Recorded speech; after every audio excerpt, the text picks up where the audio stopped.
beberapa hal tentang bagaimana caranya menjadi seorang YouTuber agar nanti bisa sukses ya teman-teman.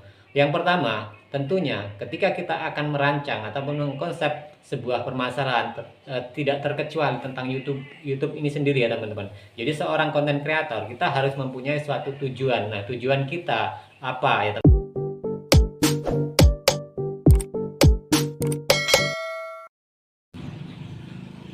Oke, berjumpa lagi teman-teman semua. Kalau kita membahas tentang YouTuber, tentunya tidak ada habisnya ya teman-teman. Nah, pertanyaannya saat ini, apakah mudah ingin menjadi seorang YouTuber? Nah, menurut saya pribadi ya teman-teman, menjadi YouTuber itu adalah proses yang panjang. Jadi, menurut saya ini adalah suatu hal yang menyulitkan. Tetapi, tidak salahnya ya ketika teman-teman semua terinspirasi ataupun mempunyai ambisi untuk menjadi seorang YouTuber.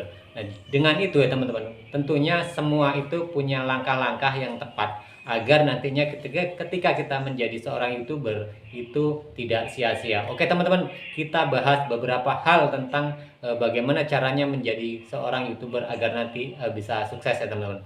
Yang pertama, tentunya ketika kita akan merancang ataupun mengkonsep sebuah permasalahan tidak terkecuali tentang YouTube ini sendiri ya teman-teman. Jadi seorang konten kreator kita harus mempunyai suatu tujuan. Nah, tujuan kita apa ya teman-teman. Nah, di situ nanti kita bahas satu persatu ya teman. Kedua, sasaran kita itu siapa ya teman-teman. Jadi ceruk pasaran, ceruk yang kita harapkan itu nanti siapa ya teman-teman. Kemudian selain itu kita harus mempunyai peralatan. Nah, untuk hal yang ketiga itu adalah peralatan ya teman-teman. Nah, peralatan-peralatan apa yang kira-kira mendukung, apalagi seperti kita ya teman-teman, hanya dengan modal sederhana. Nah, yang berikutnya teman-teman adalah ide-ide kreatif kita yang tidak bisa habis, karena kalau ketika kita mengonsep sebuah YouTube ternyata ide kita habis, nah itu akan menjadi suatu permasalahan bagi kita sendiri. Oke teman-teman, sebelum kita membahas satu permasalahan ini, saya mohon dukungan teman-teman semua untuk memberikan subscribe,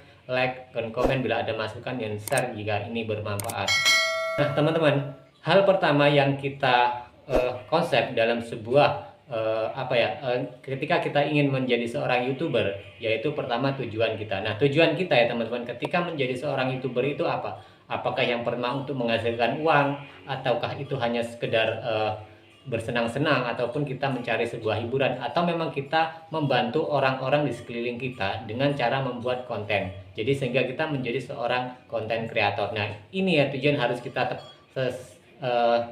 konsep dengan matang ya teman. Karena kalau kita tidak mengonsepnya ini secara matang, nantinya kita akan kehabisan ide dan berkesinambungannya itu akan terpentok teman-teman, sehingga nantinya kita akan terhenti ketika YouTube kita sedang berjalan, atau ketika kita sudah menjalankan menjadi seorang konten kreator kita merasa jenuh karena kehabisan ide-ide yang membuat kita untuk keberlanjutan. Apalagi pertama tadi artinya teman-teman ya, tujuan kita itu dulu ya.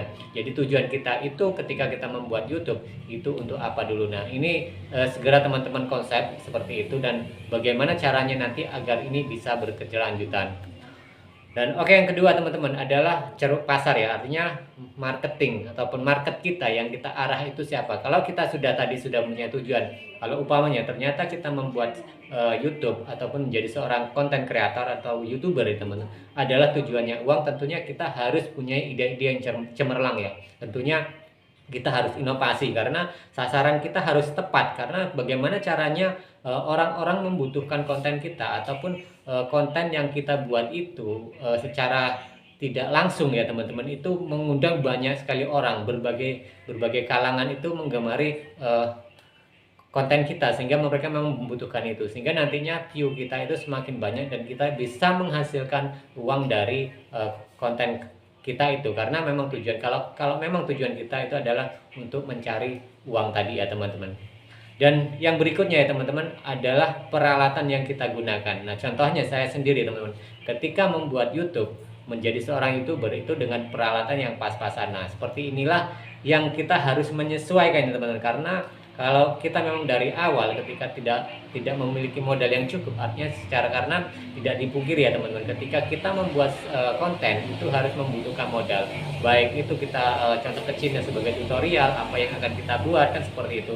Kalaupun kita traveling ya teman-teman, berarti konten-konten kita yang kita butuh hiburan keluar, artinya kita harus tur kemana, membutuhkan dana juga seperti itu. Kemudian peralatan juga yang kita gunakan teman-teman, kalau kita hanya menggunakan HP seperti ini gitu, seperti saya ini, ketika kita akan keluar bukan seperti itu, akan mengambil view yang bagus-bagus, artinya seperti pemandangan alam sebagaimana yang bisa menjadi daya tarik ya teman-teman. Tentunya itu hal yang sangat sulit ya teman-teman ketika kita hanya menggunakan kamera saja. Nah, tapi ketika kita membuat tutorial seperti itu teman-teman ya, dengan menggunakan HP mungkin itu sudah cukup ya teman-teman. Tapi dengan cara editing segala macam ya kita hanya sederhana, karena memang modal kita itu adalah sederhana sekali ya. Seperti saya sendiri ya teman-teman, dengan menjadi seorang YouTuber dengan modal HP yang pas-pasan seperti itu. Jadi alat yang kita pergunakan itu memang harus diperhitungkan, kemudian kita bisa menyesuaikan ketika kita memiliki peralatan tersebut, ya kita bisa memanfaatkan itu. Dan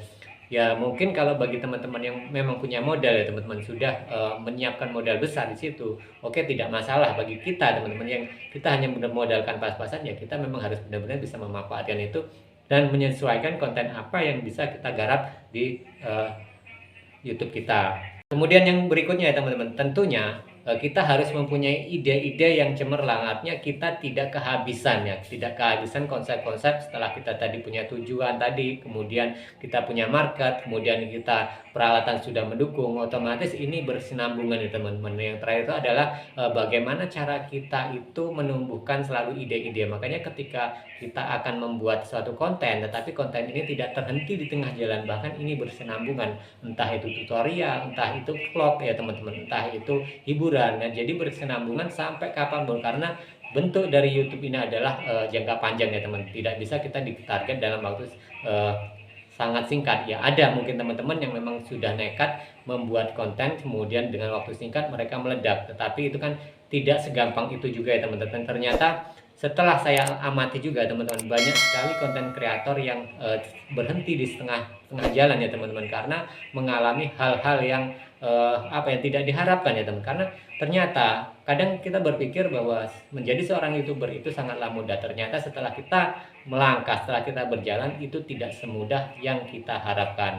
Nah, jadi hal-hal tersebut ya teman-teman yang harus kita pelajari ketika kita ingin menjadi seorang YouTuber. Tentunya kalau rezeki itu ya teman-teman, itu kan ada di tangan masing-masing ya, kita hanya tinggal berusaha, tetapi dengan semaksimal mungkin kita mengejar dan berusaha tentang apa yang kita inginkan. Oke teman-teman, jadi sekilas itu ya teman-teman, bagaimana caranya menjadi seorang YouTuber dengan konsep-konsep yang matang teman-teman. Oke teman-teman, terima kasih banyak. Kita berjumpa lagi di tayangan berikutnya.